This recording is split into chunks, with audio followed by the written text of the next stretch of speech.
Hello and welcome back to Living Abroad. Now, every year, Manila turns into an underwater city. Streets vanish, homes are submerged, and millions are left stranded. But why does this keep happening? Today, I'm going to take a look into this because the weather, or is it something else, right? So, from broken drainage systems to land that's literally sinking, today we'll break down the real reasons behind Manila's constant flooding, backed by hard facts and shocking stats, beginning with reason number one.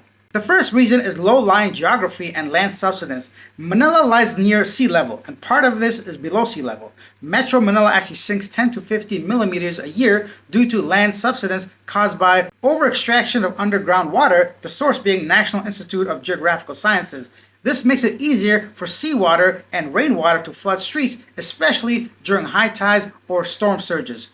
Number two is intense rainfall from typhoons and monsoons. The Philippines are hit by an average of 20 typhoons a year. Southwest monsoon habagat rains intensified by typhoons often dump 200 to 400 milliliters of rain in just 24 hours, overwhelming the drainage. For example, Typhoon Andoy Ketsana in 2009 dumped 455 milliliters of water in just 24 hours, flooding 80% of Metro Manila and taking the lives of 464 people. Very sad. Number three is sea level rise. Sea level in Manila Bay is rising at approximately 13.24 millimeters a year. That's 3 to 4 times the global average. This increases coastal flooding and worsens the backflow of water into storm drains. The fourth reason is poor urban planning and overdevelopment. Over 12.8 million people live in Metro Manila with high population density. That's 20,785 people per square kilometer as of 2020.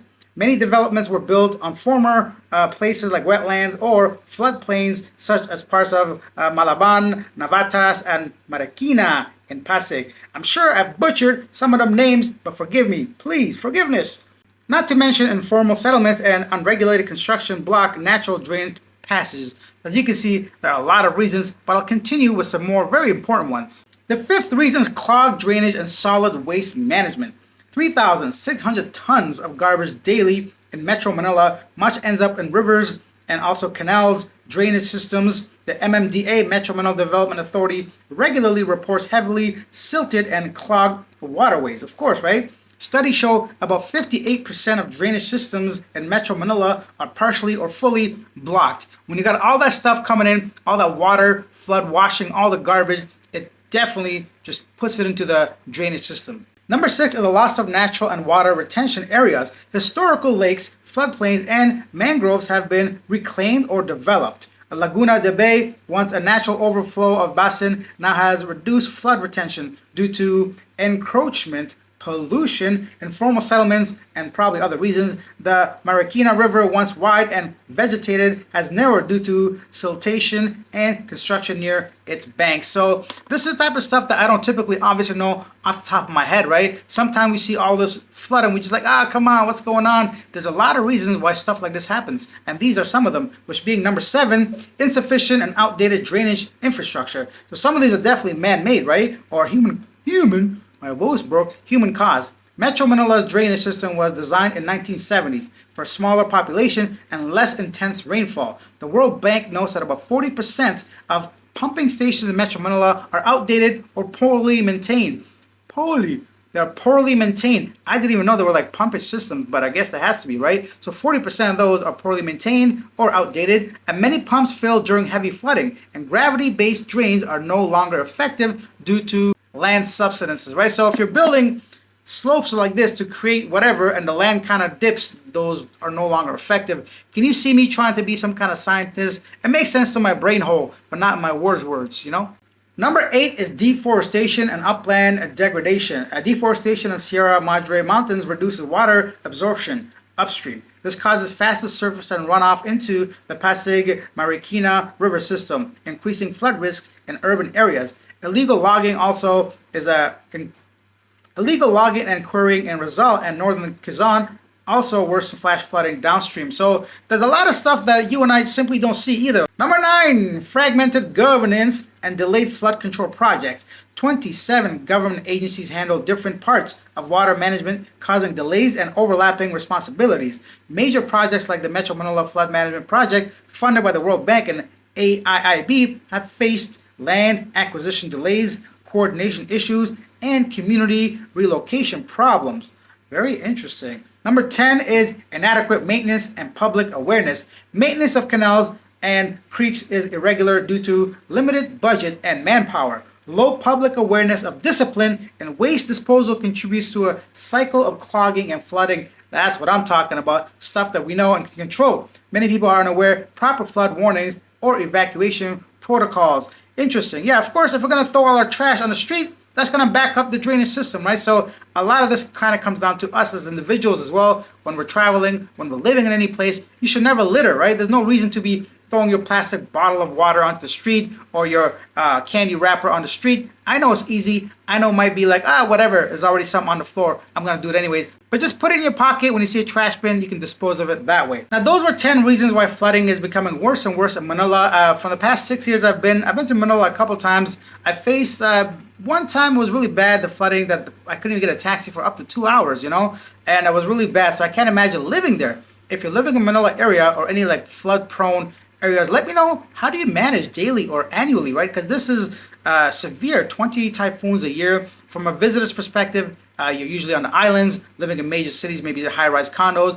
It doesn't really affect you too much. But when I see it all over the news and all these things, it kind of like makes me wonder, why did this happen? And that's why I took a look at this a little bit deeper with the help of obviously ChatGPT and other sources to take a deep dive into some of the reasons which I had no clue about. To me, I think it was mainly just typhoons, trash and littering, as well as like outdated systems. So I got a couple of them right, but I didn't know about a lot of that stuff. But the good thing is, Filipinos are used to it. From dawn of time, they're used to the flooding. They know how to manage it. They know how to handle it. They got very strong immune systems. You know what? They even take a whole lot of fun from it, like this. Nothing beats a Jet2 holiday. And right now, you can save £50 per person. That's £200 off for a family of 4. We've got millions of free child place holidays available, with 22 kilograms of baggage included.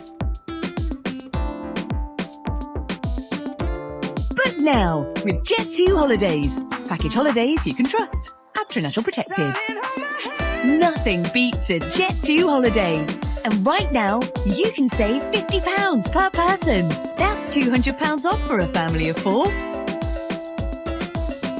We've got millions of free child place holidays available, with 22 kilograms of baggage included. But now, with Jet2 holidays, package holidays you can trust, international protected. Nothing beats a Jet2 holiday. And right now, you can save £50 per person. That's £200 off for a family of 4. We've got millions of free child place holidays available, with 22 kilograms of baggage included. But now, with Jet2 holidays, package holidays you can trust, international protected. Nothing beats a Jet2 holiday. And right now, you can save £50 per person. That's £200 off for a family of 4. We've got millions of free child place holidays available, with 22 kilograms of baggage included.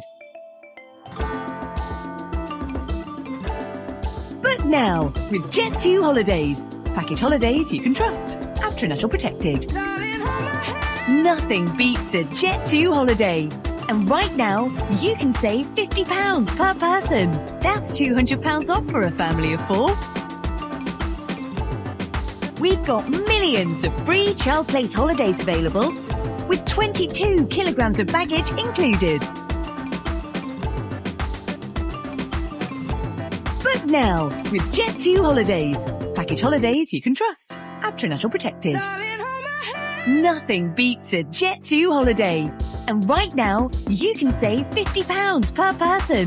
That's £200 off for a family of 4. We've got millions of free child place holidays available, with 22 kilograms of baggage included.